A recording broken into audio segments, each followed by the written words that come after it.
ल है अब यो मसला बनेर रेडी भइसक्यो है दाजुहरू। यता चिकन पनि एकदम अब हाल्न बेला भइसकेको छ है। हेर्नु चिकन हाल्दैछु म हैन, एकदम चाहिँ रेडी भइसक्यो। अब चाहिँ चिकन हाल्न लागेको छ। यस्तो पकाउनु पर्छ है मलेसियामा मासु।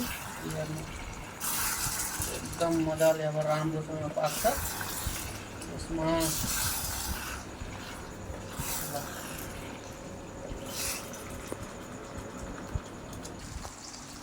हेर्नु यो चाहिँ